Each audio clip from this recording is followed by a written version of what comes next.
भारतीय संविधान, Indian polity. भारतीय संविधान के विकास का संक्षिप्त इतिहास। 1797 को प्लासी की लड़ाई और 1764 को बक्सर के युद्ध को अंग्रेजों द्वारा जीत लिया गया। बंगाल पर ब्रिटिश ईस्ट इंडिया कंपनी ने शासन का शिकंजा कस लिया और शासन को अपने अनुकूल बनाए रखने के लिए अंग्रेजों ने टाइम टाइम पे बहुत से एक्ट बनाए। भारतीय संविधान की जो सीढ़ियां बनी, भारतीय संविधान के विकास की जो सीढ़ियां बन गई, उसमें से एक था कौन सा? सबसे पहला 1773 का रेगुलेटिंग एक्ट। अत्यधिक संवैधानिक महत्व है इसका। इसमें क्या था कि भारत में जो ईस्ट इंडिया कंपनी के कार्यों का नियमित नियमन और नियंत्रण करने की दिशा में ब्रिटिश सरकार द्वारा उठाया गया ये पहला कदम था। ठीक है, पहला कानूनी कदम था। इसमें क्या था कि इसके द्वारा पहली बार कंपनी के प्रशासनिक और राजनीतिक कार्यों को मान्यता मिल गई। ठीक है, हाँ भाई तुम हो, एग्जिस्ट करते हो। केंद्रीय प्रशासन की नींव रखी, सेंट्रल एडमिनिस्ट्रेशन बना। ठीक है, इसकी विशेषता थी क्या कि बंगाल के गवर्नर को बंगाल का गवर्नर जनरल कहा जाने लगा। और क्या था, मुंबई और मद्रास के गवर्नर को इसके अधीन कर दिया गया। पहले ये तीनों बराबर थे ना, बंगाल, मुंबई और मद्रास में गवर्नर बसते। अब बंगाल वाले को बॉस बना दिया गया, गवर्नर से गवर्नर जनरल बना दिया, और जो बाकी जो बचे थे मुंबई और मद्रास, उसको इसके अंडर में कर दिया। तो इस टाइप से कौन बंगाल का पहला गवर्नर जनरल बना था? Lord Warren Hastings. Lord Warren Hastings. ठीक है, ये 1773 का रेगुलेटिंग एक्ट चल रहा है, उसी में लॉर्ड वॉरेन हेस्टिंग्स आया। इसके टाइम पे क्या हुआ? 1774 में एक सुप्रीम कोर्ट की स्थापना हुई, जिसमें एक चीफ जस्टिस और 3 अन्य न्यायाधीश थे। इसका जो चीफ जस्टिस था उसका नाम था एलिजाह इम्पे, और जो अन्य 3 थे उसके नाम थे चैम्बर्स, लिमेस्टर और हाइड। ठीक है, CLH, चैम्बर्स, लिमेस्टर और हाइड। ठीक है, कंपनी के कर्मचारियों को निजी व्यापार करने से रोक दिया गया। ठीक है, बोर्ड ऑफ डायरेक्टर्स के माध्यम से कंपनी पर नियंत्रण सशक्त हो गया इसका, ब्रिटिश सरकार का। ठीक है, इसके बाद आया 1781 का act of settlement. Regulating act की कमियों को दूर करने के लिए इसका प्रावधान किया गया, ये वाला एक्ट बना। कलकत्ता की सरकार को बंगाल, बिहार और उड़ीसा के लिए कानून बनाने का अधिकार मिल गया। अब आया 1784 का पिट्स इंडिया एक्ट। इसमें क्या था कि डुअल एडमिनिस्ट्रेशन स्टार्ट हुआ। कौन कौन सा? बोर्ड ऑफ डायरेक्टर जो कि व्यापारिक मामले देखता था, और बोर्ड ऑफ कंट्रोलर जो कि राजनीतिक मामले देखता था, बॉस, है ना। अब आया 1793 का चार्टर एक्ट। इसमें क्या था कि बोर्ड ऑफ कंट्रोल के सदस्यों और कर्मचारियों के वेतन भत्ते जो थे वो भारतीय राजस्व से वसूले जाएंगे, इंडियन रेवेन्यू से। अब आया 1813 का चार्टर एक्ट। कंपनी का अधिकार पत्र को 20 साल तक बढ़ा दिए। भारत के साथ व्यापार करने के एकाधिकार को समाप्त कर दिया। लेकिन चीन के साथ जो चाय का व्यापार था वो 20 वर्षों के लिए कंपनी का एकाधिकार था, उसमें इल्ली नहीं हुई। और इसी 1813 के एक्ट के द्वारा ईसाई जो प्रीस्ट थे वो आज्ञा प्राप्त करके भारत आ सकते थे। अब आया चार्टर एक्ट 1833 का। तो चार्टर एक्ट 1833 में क्या हुआ? कंपनी का व्यापारिक अधिकार पूर्णतः खत्म कर दिया गया। अब जो कंपनी का काम था वो था ब्रिटिश सरकार की ओर से सिर्फ शासन करना भारत में। बंगाल के गवर्नर जनरल को अब बढ़ रहे हैं आगे। बंगाल के गवर्नर जनरल को अब भारत का गवर्नर जनरल कहा जाने लगा। बंगाल भाटिया डायरेक्ट इंडिया पे अटैक। लीगल एडवाइस के लिए गवर्नर जनरल की काउंसिल में लीगल मेंबर चौथे मेंबर के रूप में शामिल किया गया। 1833 के चार्टर एक्ट में ही दास प्रथा का उन्मूलन हुआ। यही 1833 के चार्टर एक्ट की धारा 87 के तहत क्या हुआ था कि कंपनी के पद को धारण करने के लिए कोई भी जाति, धर्म, मूल, वंश, रंग नहीं देखा जाएगा, आओ काम करो। और क्या हुआ 1833 के चार्टर एक्ट में? और क्या हुआ 1834 में लॉर्ड मैकेले की अध्यक्षता में पहली लीगल कमेटी, प्रथम विधि आयोग का गठन किया गया। इसके बाद 1853 का चार्टर एक्ट आया। इसमें क्या था कि जो कंपनी के महत्वपूर्ण पद थे उस पे अब प्रतियोगी परीक्षाओं के द्वारा भरा जाने लगा। उनके पदों को, कंपनी के महत्वपूर्ण पदों को प्रतियोगी परीक्षा द्वारा भरा जाने लगा। 1854 में मैकाले समिति नियुक्त की गई। और 1853 के चार्टर एक्ट के द्वारा जो गवर्नर जनरल की काउंसिल थी उसके लेजिस्लेटिव और एडमिनिस्ट्रेटिव कार्यों को अलग कर दिया गया। परिषद में 6 पार्षद जोड़े गए। 1858 का भारत शासन अधिनियम। इसमें क्या था? गवर्नर जनरल का पद खत्म करके वायसराय का पद आ गया। 1857 का पूरा क्रांति हो गई। अब आया 1858 का भारत शासन अधिनियम। इसमें क्या था कि जो भारत का शासन था वो कंपनी से ब्रिटिश क्राउन जो थी वो अपने हाथ में ले ली कंपनी से, खिलाफ अब हम शासन करेंगे, तुमसे ना हो पाएगा। भारत में मंत्री के पद की व्यवस्था की गई, जिसमें 15 सदस्य थे। 8 सदस्य ब्रिटिश सरकार के और 7 सदस्य कंपनी के बोर्ड ऑफ डायरेक्टर द्वारा। अब जो ब्रिटिश संसद का सीधा नियंत्रण अब भारतीय मामलों पे आ गया। मुगल सम्राट का जो पद था उसको खत्म कर दिए, बोर्ड ऑफ डायरेक्टर और बोर्ड ऑफ कंट्रोलर को भी खत्म कर दिया गया। भारत का शासन चलाने के लिए ब्रिटिश मंत्रिमंडल में एक और सदस्य, secretary of state for India, Bharat के राज्य सचिव, secretary of state for India, इसकी नियुक्ति हो गई, जो कि ब्रिटिश संसद के प्रति उत्तरदायी रहता था। ये जो secretary of the state for India जो था, इसका इसका पूरा नियंत्रण था भारत के प्रशासन में, और इसी का वाक्य अंतिम होता था, चाहे वह नीति के विषय में हो चाहे कानूनों के। अब भारत के गवर्नर जनरल का नाम बदल के वायसराय कर दिया गया, और पहला वायसराय लॉर्ड कैनिंग था। इसका मतलब क्या है कि अंतिम गवर्नर जनरल, भारत का अंतिम गवर्नर जनरल और भारत का प्रथम वायसराय लॉर्ड कैनिंग था। 1861 का भारत परिषद अधिनियम, इंडियन काउंसिल एक्ट 1861। इसमें क्या है? विभागीय प्रणाली स्टार्ट हुई, ठीक है, लॉर्ड कैनिंग किया। गवर्नर जनरल को पहली बार ऑर्डिनेंस अध्यादेश जारी करने की शक्ति मिल गई, लेकिन इसकी जो वैधता थी 6 महीने से ज्यादा नहीं रहती थी। अब क्या हुआ कि कानून बनाने के लिए भारतीय प्रतिनिधियों को भी शामिल किया जाने लगा। वायसराय कुछ भारतीयों को भी गैर सरकारी सदस्यों के रूप में चुनता था, नामांकित करता था। 1862 में लॉर्ड कैनिंग ने 3 भारतीयों को, कौन कौन थे, बनारस के राजा, पटियाला के महाराजा और सर दिनकर राव, विधान परिषद में मनोनीत हुए थे, ठीक है, लीगल काउंसिल में ये बने थे मेंबर।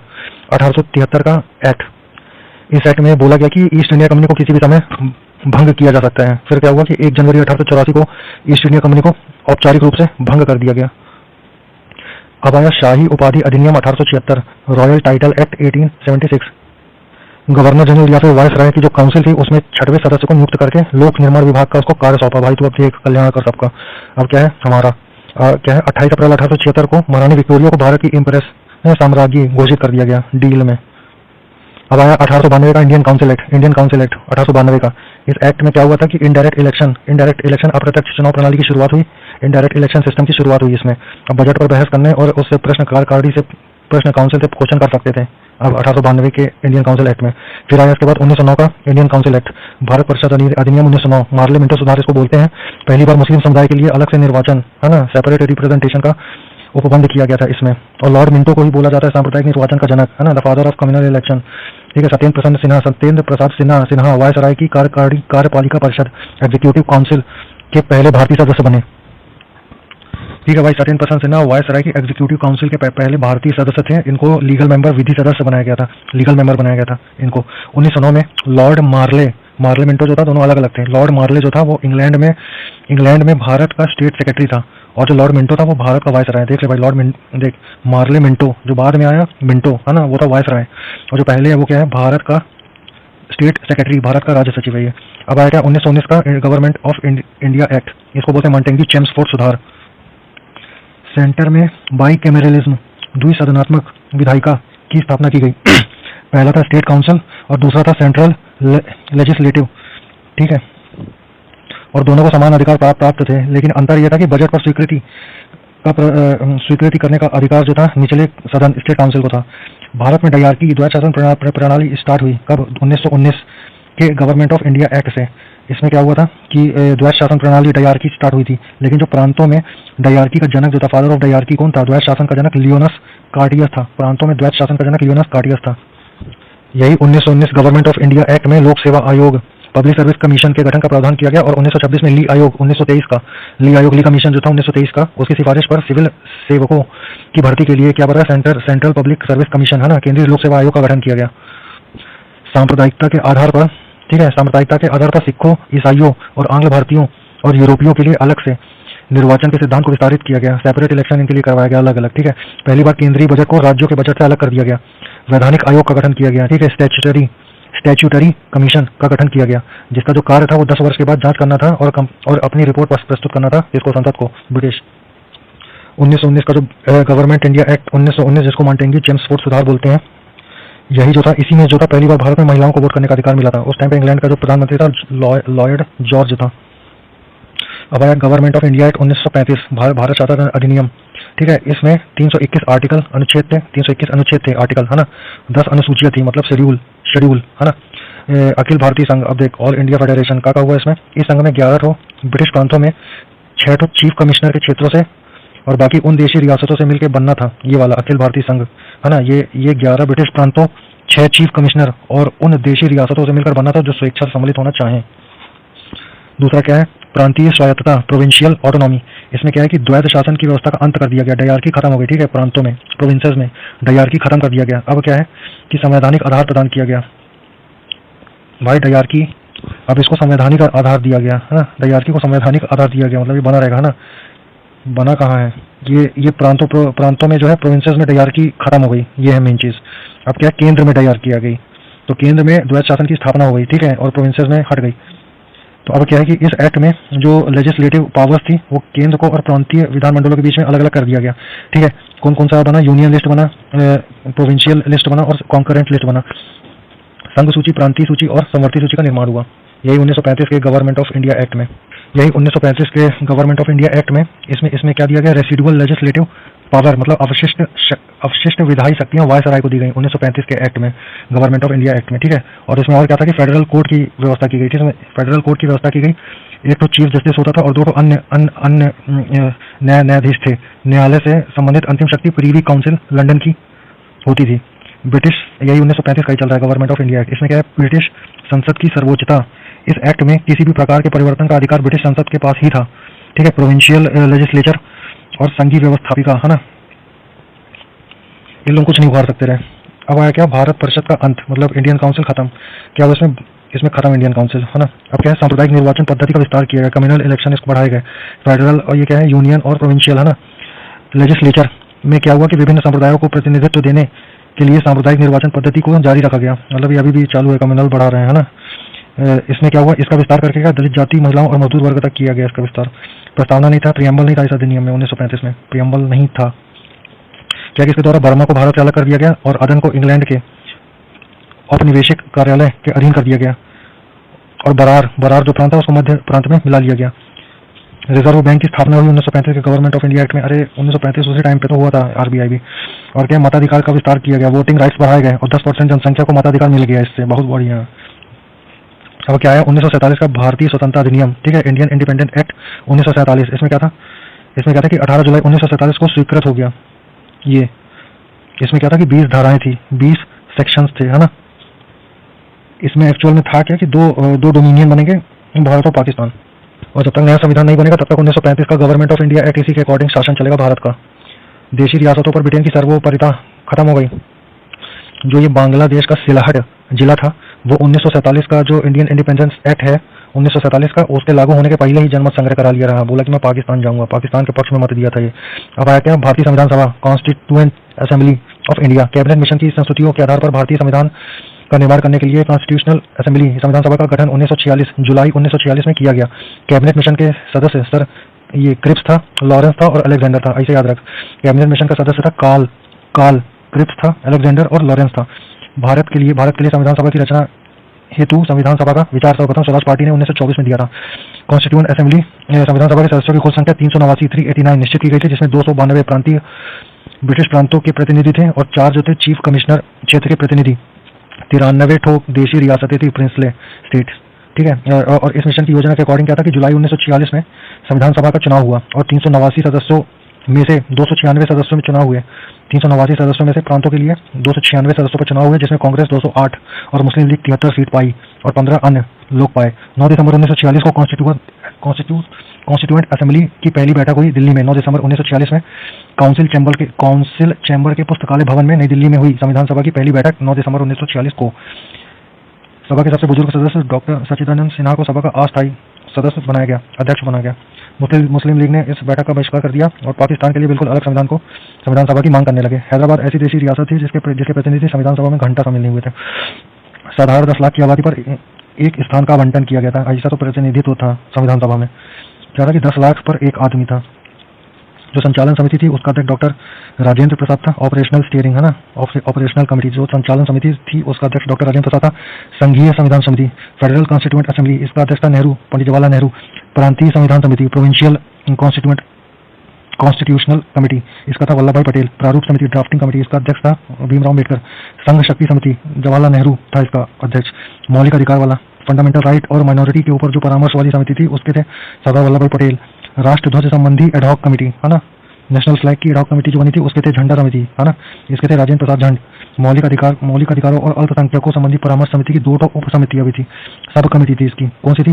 फंडामेंटल राइट्स के लिए एक उप समिति थी, उसके अध्यक्ष थे कृपलानी, जेबी कृपलानी, और थी एक माइनॉरिटी के लिए, उसके अध्यक्ष थे एचसी मुखर्जी। संविधान सभा के सदस्यों में जो अनुसूचित जनजाति मतलब एसटी वो 33 थे टोटल, और जो संविधान सभा कॉन्स्टिट्यूएंट असेंबली जो थी उसमें महिला सदस्यों की संख्या 15 थी। 11 दिसंबर 1940 को डॉक्टर राजेंद्र प्रसाद ने संविधान सभा के स्थायी अध्यक्ष निर्वाचित हुए। 11 दिसंबर 1940 को डॉक्टर राजेंद्र प्रसाद स्थायी सदस्य नियुक्त हुए संविधान सभा के कॉन्स्टिट्यूएंट असेंबली के। संविधान सभा की कार्यवाही 13 दिसंबर 1946 को जवाहरलाल नेहरू ने के द्वारा पेश किए गए उद्देश्य प्रस्ताव के साथ स्टार्ट हुआ। ऑब्जेक्टिव प्रपोजल था ये।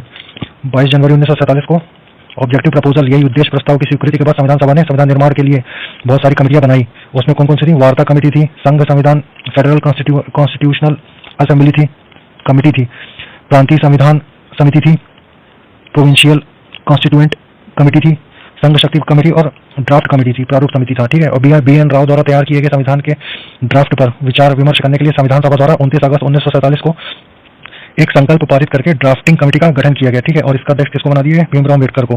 प्रारूप समिति या ड्राफ्टिंग कमेटी के सदस्यों की संख्या टोटल 7 लोग थे। ड्राफ्टिंग कमेटी में 7 लोग थे, जिसमें उनका बाप और अध्यक्ष कौन था? डॉक्टर भीमराव अम्बेडकर। उसके अलावा कौन कौन थे? गोपाल स्वामी अयंगर थे, कृष्णा स्वामी अय्यर, ये अभी मरे लगता है, न्यूज आई थी। DP खेतान थे, ये 1948 में इनकी मृत्यु हो गई और इनकी जगह TT कृष्णाचारी बने आए। ठीक है, और क्या था? ये था कि संविधान सभा में अम्बेडकर का पहली बार निर्वाचन बंगाल से हुआ था, लेकिन जब देश का बंटवारा हुआ तब वे बॉम्बे से चुन के आए थे। 3 जून 1947 की योजना के अनुसार देश का बंटवारा हो जाने से भारतीय संविधान सभा की कुल सदस्यों की संख्या सिर्फ 324 रह गई। ठीक है, पहली थी 389, लेकिन अब कितनी थी? 324। इसमें क्या था कि 235 प्रांतों के लिए और 89 देसी रियासतों के लिए, प्रिंसले स्टेट्स के लिए। ठीक है, देश विभाजन के बाद संविधान सभा का पुनर्गठन 31 अक्टूबर 1947 को किया गया और 31 दिसंबर 1947 को संविधान सभा के सदस्यों की कुल संख्या, अब लास्ट में, अब ये फाइनली है ना, फाइनली 31 दिसंबर 1947 को संविधान सभा के सदस्यों की कुल संख्या 299 थी, 300 से एक कम। क्या प्रांतीय सदस्यों की संख्या 229 थी और जो प्रोविंशियल स्टेट्स थे उनके सदस्यों की संख्या 70 थी। देशी रियासत के सदस्यों की संख्या 70 थी। प्रारूप समिति ने, ड्राफ्टिंग कमेटी ने संविधान के प्रारूप पर विचार विमर्श करने के लिए 21 फरवरी 1948 को संविधान सभा को अपनी रिपोर्ट दी। देख ले भाई, प्रारूप समिति रिपोर्ट दिया 21 फरवरी 1948 को संविधान सभा को। ठीक है, कॉन्स्टिट्यूएंट असेंबली को अपना वो दिया, क्या रिपोर्ट पेश किया। ठीक है, संविधान सभा द्वारा संविधान को पारित कर दिया गया फिर बाद में, और इस समय संविधान सभा में 284 सदस्य उपस्थित थे। उपस्थित सदस्य 284 थे। अब क्या हुआ? पहला मंत्रिमंडल बन गया भाई, कैबिनेट मिनिस्टर बन गए। क्या क्या था? प्रधानमंत्री और विदेशी मामलों के मंत्री और वैज्ञानिक शोध के मंत्री बने थे जवाहरलाल नेहरू जी। गृह मंत्री, होम मिनिस्टर, सूचना और प्रसारण मंत्री बने थे सरदार वल्लभ भाई पटेल। खाद्य और कृषि मंत्री, फूड और एग्रीकल्चर बने थे राजेंद्र प्रसाद और खाने वाला, है ना, खाद्य और प्रसाद। ठीक है, शिक्षा मंत्री थे ये अबुल कलाम आजाद, आजाद कर दिया शिक्षा, है ना, अपलवा दिया। एजुकेशन मिनिस्टर था अबुल कलाम आजाद। जॉन मथाई था रेलवे और परिवहन मंत्री, जॉन मथाई, है ना, रेल चला रहा, जॉन मथाई। विधि कानून मंत्री, लॉ मिनिस्टर थे डॉक्टर भीमराव अम्बेडकर, ये तो थे ही। जगजीवन राम श्रम मंत्री, लेबर मिनिस्टर थे जगजीवन राम, नाम से लग रहा है जगजीवन राम बहुत मेहनत करते रहे, श्रम मंत्री थे। रक्षा मंत्री तो कौन थे? जिसके पास शक्ति होगा, बल होगा, है ना, सरदार बलदेव सिंह रक्षा मंत्री थे। Defence minister. हेल्थ मंत्री कौन था? अमृत कौर, है ना, राजकुमारी अमृत कौर स्वास्थ्य मंत्री थी, हेल्थ मिनिस्टर, अमृत पिलाए के हेल्थ ठीक करेंगे लोग। वाणिज्य मंत्री कौन था? वाणिज्य मिनिस्टर ऑफ कॉमर्स कौन था? भाभा, है ना, CH भाभा। किदवई, रफी अहमद किदवई थे संचार मंत्री, कम्युनिकेशन मिनिस्टर थे। Shanmugam Shetty main finance minister थे, षणमुगम शेट्टी सिक्का, है ना, फाइनेंस मिनिस्टर थे। वित्त मंत्री थे डॉक्टर श्यामा प्रसाद मुखर्जी थे, उद्योग एवं आपूर्ति मंत्री, ट्रेड मिनिस्टर, है ना। और BN गाडगिल, ये थे कार्य, खान और ऊर्जा मंत्री, minister of power and energy. ठीक है, संविधान निर्माण में क्या लिखे? 2-11-18, ऐसे पढ़ना है, 2-11-18। संविधान निर्माण की प्रक्रिया में 2-11-18 लगे। क्या? 2 वर्ष 11 माह और 18 दिन, और टोटल 114 दिन बहस किए लोग संविधान बनाने के लिए। 114 दिन बहस हुई, 64 लाख रुपया टोटल खर्चा हुआ संविधान बनाने में। संविधान को 26 जनवरी 1949 को संविधान सभा द्वारा पारित किया गया, पास कर दिया। ठीक है, और जब ये था तब क्या थे? 22 पार्ट्स थे, 22 भाग, 395 आर्टिकल्स और 8 अनुसूचियां थी, शेड्यूल, है ना, 8 शेड्यूल थे। वर्तमान समय में 22 भाग, 395 अनुच्छेद मतलब आर्टिकल और 12 अनुसूचियां हैं, मतलब 12 शेड्यूल। ठीक है, संविधान सभा की अंतिम बैठक 24 जनवरी 1950 को हुई और राजेंद्र प्रसाद को भारत का पहला राष्ट्रपति चुन लिया गया। संविधान सभा 26 जनवरी 1950 को से 1951 और 52 में हुए आम चुनावों के बाद नई संसद के निर्माण तक भारत की अंतिम संसद के रूप में काम किया। संविधान सभा द्वारा किए गए कुछ काम का कर लिए लोग भाई। 1949 में राष्ट्रमंडल कॉमनवेल्थ में भारत सदस्य बन गया। ठीक है, इसने 22 जुलाई 1947 को नेशनल फ्लैग को अपनाया, राष्ट्रीय ध्वज को 22 जुलाई 1947 को अपन लोग अपनाए हैं, भूलना नहीं है।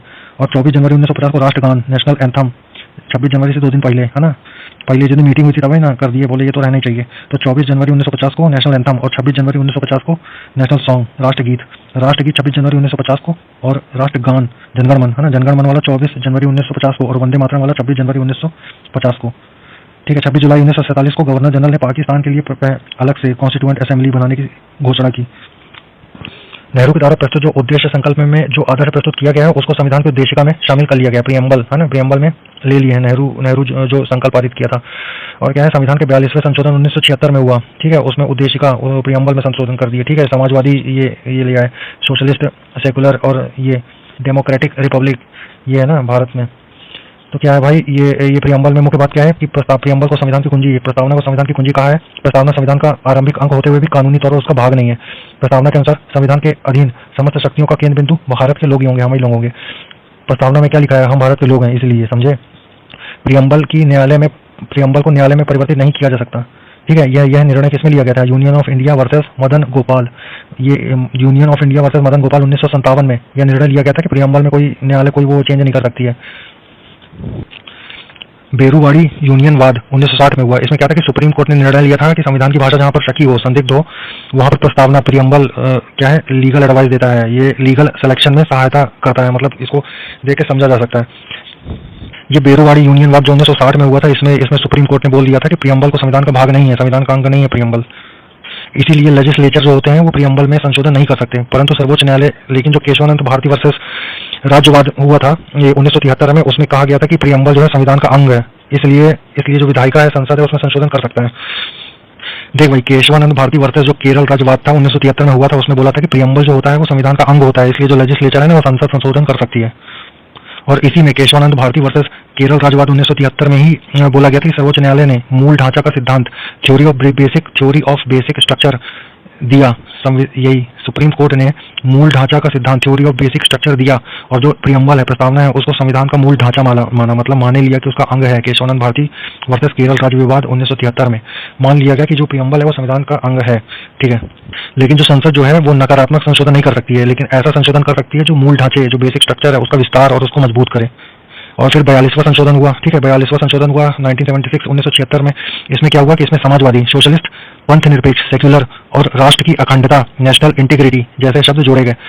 संविधान की प्रस्तावना में 3 प्रकार के न्याय की व्यवस्था की गई है। कौन सी? सोशल, ठीक है, सामाजिक, आर्थिक, फाइनेंशियल और राजनीतिक पॉलिटिकल। और 5 प्रकार की स्वतंत्रता दी गई है, विचार की, अभिव्यक्ति की, विश्वास, धर्म और उपासना की। और 2 प्रकार की समानता दी गई है। कौन सी? प्रतिष्ठा और अवसर की समानता। इन सबका उल्लेख किया गया है 42वें संविधान में, सब पूरा हुआ है ना। भारत का संविधान विश्व का सबसे बड़ा लिखित संविधान है और सर्वाधिक ब्रॉड कॉन्स्टिट्यूशन है, व्यापक संविधान है, ठीक है। अंशतः कठोर, याद रखना ये आएगा, हिंदी में ही आता है ये। अंशतः कठोर और अंशतः लचीला है अपना भारत का संविधान। लिखित संविधान की अवधारणा फ्रांस से ली गई है, ठीक है। अपन के जो भारत में संविधान ही सर्वोच्च है। भारत का संविधान अपना प्राधिकार भारत की जनता से प्राप्त करता है।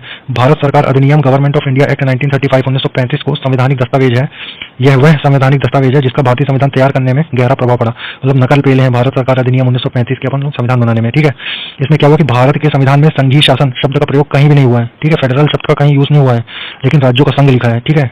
संविधान में भारत को राज्यों का संघ कहा है, यूनियन ऑफ स्टेट्स कहा है, ठीक है। भारतीय संविधान के विदेशी स्रोत कहाँ से कहाँ पेले हैं अपन लोग। यूएसए से कहाँ लिए अपन प्रियम्बल लिए हैं, प्रस्तावना, मौलिक अधिकार, फंडामेंटल राइट्स, ये क्या, न्यायिक पुनरावलोकन, जुडिशियल रिव्यू, ठीक है। संविधान की सर्वोच्चता ये अपन यूएस से ही लिए हैं। न्यायपालिका की स्वतंत्रता, जुडिशरी की, ठीक है, ये भी वहीं से लिए हैं।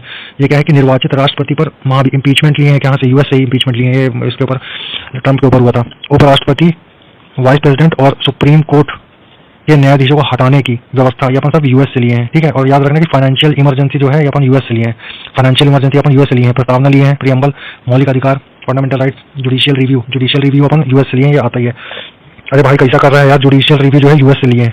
ब्रिटेन से कहा मस्के हैं अपन, पार्लियामेंट्री सिस्टम मस्के हैं, संसदात्मक शासन प्रणाली, पार्लियामेंट्री सिस्टम, एकल नागरिकता, सिंगल सिटीजनशिप, विधि निर्माण प्रक्रिया, लॉ मेकिंग प्रोसेस, ठीक है, ये सब अपन ब्रिटेन से पहले हैं। परमाधिकार लेख, ठीक है, परमाधिकार लेख अपन यहाँ समझते हैं। और क्या है, अपने यहाँ बाई कैमरा लाया है, द्विसदनवाद अपन कहाँ से? ब्रिटेन से लिए हैं। 2 लोकसभा राज्यसभा अपन ब्रिटेन से लिए हैं, ठीक है। आयरलैंड से लिए अपन नीति निर्देशक सिद्धांत, डीपीएसपी है ना, डायरेक्टिव प्रिंसिपल, ये अपन आयरलैंड से लिए हैं। और क्या है, राष्ट्रपति द्वारा राज्यसभा में कला, साहित्य, विज्ञान जो राष्ट्रपति नियुक्त करते हैं समाज सेवा के क्षेत्र में व्यक्तियों को जो नॉमिनेट करते हैं वो आयरलैंड से लिए हैं। राष्ट्रपति जो राज्यसभा में नॉमिनेट करते हैं कला विज्ञान वाले, वो अपन आयरलैंड से लिए हैं। ऑस्ट्रेलिया से क्या लिए हैं? प्रियम्बल की भाषा, ठीक है। प्रियम्बल अपन लिए हैं यूएस से, लेकिन प्रियम्बल की भाषा लिए हैं ऑस्ट्रेलिया से, ठीक है। समर्पी सूची, कॉन्करेंट लिस्ट ऑस्ट्रेलिया से लिए हैं। प्रस्तावना की भाषा ऑस्ट्रेलिया से लिए हैं। केंद्र राज्य संबंध ये अपन कहाँ?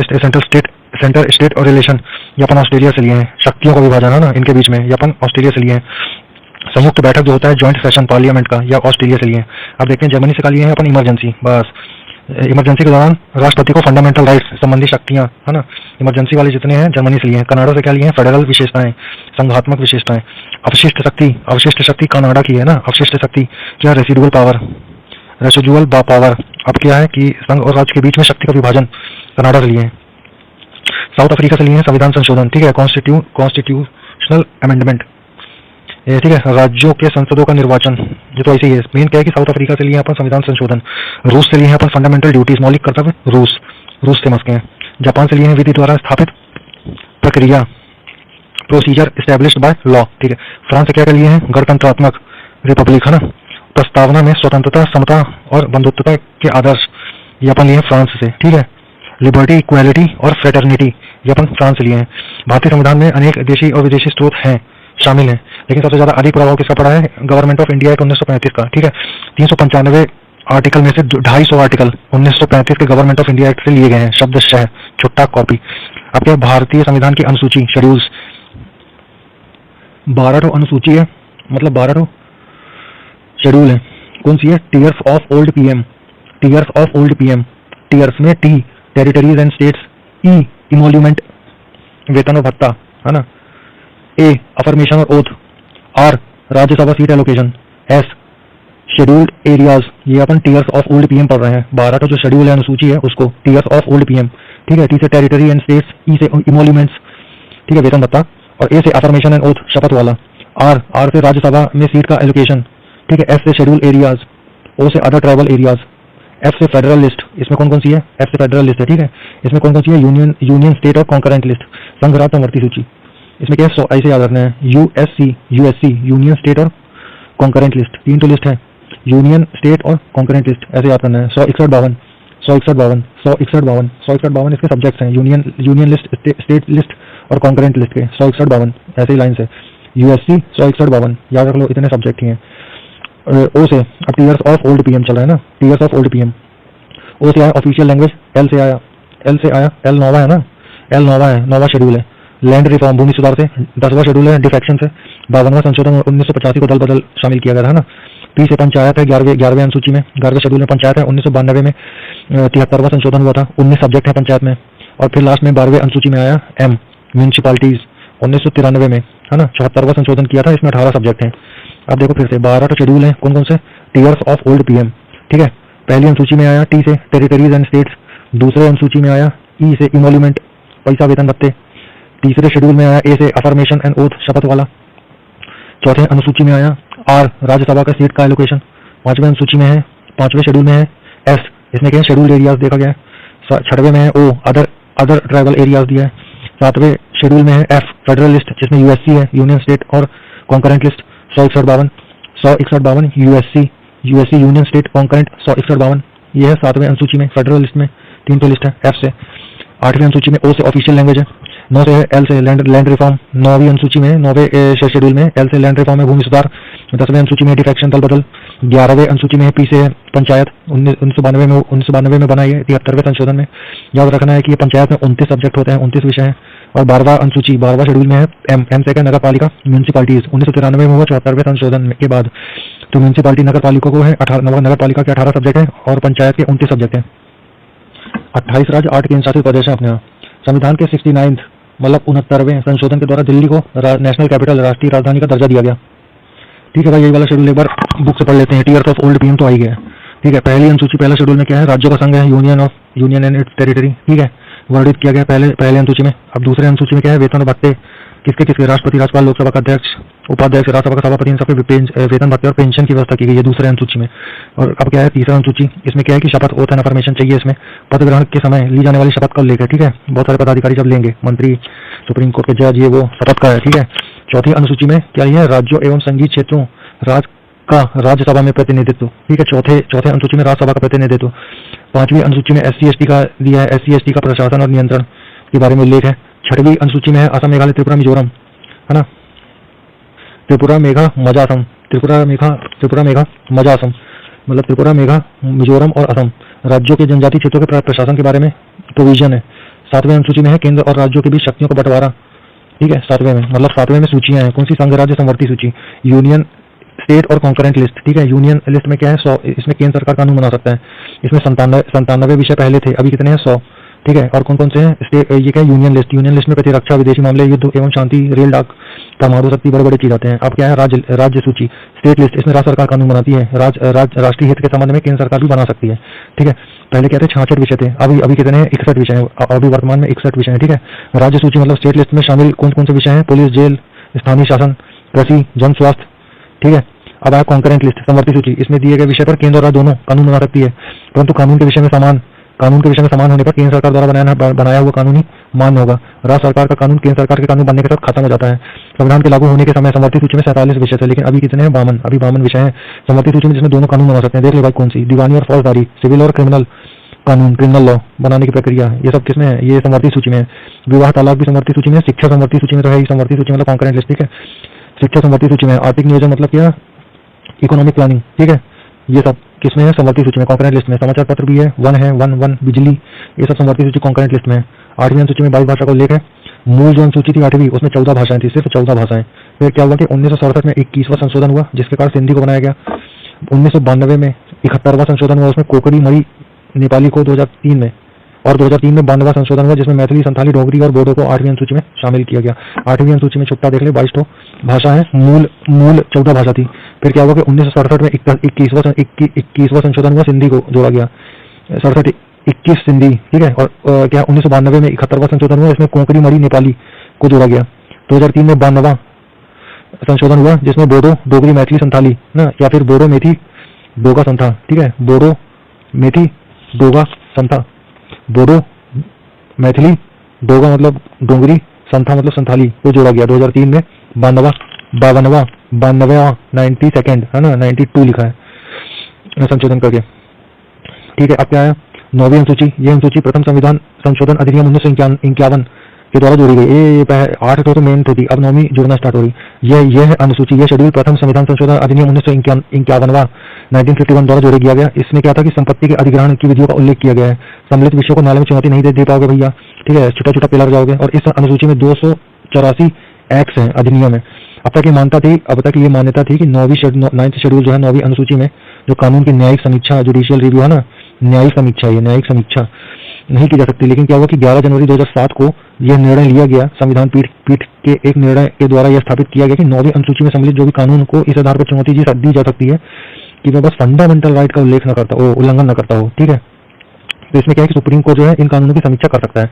10वीं में दल बदल, सबको पता है, चेंज ऑफ पार्टी, 10वीं दल बदल, 10वीं सूची दल बदल, 10वीं दल बदल, ठीक है। इसमें क्या चेंज ऑफ पार्टी, क्या हुआ कि 52वां संशोधन 1985 का जोड़ा गया, ये 10वीं अनुसूची, ठीक है। इसमें दल बदल संबंधी प्रोविजन है। 11वीं अनुसूची में पंचायती राज, सब जानते हैं। 73वां संविधान संशोधन 1993 में हुआ, पंचायती राज का गठन किया गया, और इसमें 29 विषय थे। अब 12वीं अनुसूची, 12वीं शेड्यूल में क्या है भाई, 12वीं शेड्यूल में 74वां संविधान संशोधन 1993 के द्वारा यह 12वीं अनुसूची जोड़ी गई। इसमें क्या है, नगर प्रशासन है ना, म्यूनिसिपैलिटीज दिया गया है, नगर पंचायत, इसमें 18 विषय प्रदान किए गए हैं। देशी रियासत का भारत में विलय, सरदार वल्लभ भाई पटेल के नेतृत्व में रियासती मंत्रालय बनाया गया। जूनागढ़ रियासत को जनमत संग्रह करके, वोटिंग करके, ठीक है। और हैदराबाद रियासत को पुलिस कार्रवाई, ये ज्यादा उजागर पेल दिए, और जम्मू कश्मीर को विलय पत्र पर हस्ताक्षर करके भारत में मिलाया गया। देशी राज्यों को भारतीय संघ में अंग बनाने के लिए सरदार वल्लभ भाई पटेल और वीपी मेनन दोनों ने महत्वपूर्ण भूमिका निभाई। संघ और उसका राज्य क्षेत्र, union and it's territory, Bharat जो है राज्यों का संघ है, यूनियन ऑफ इट्स टेरिटरी, ठीक है, यूनियन ऑफ स्टेट्स है।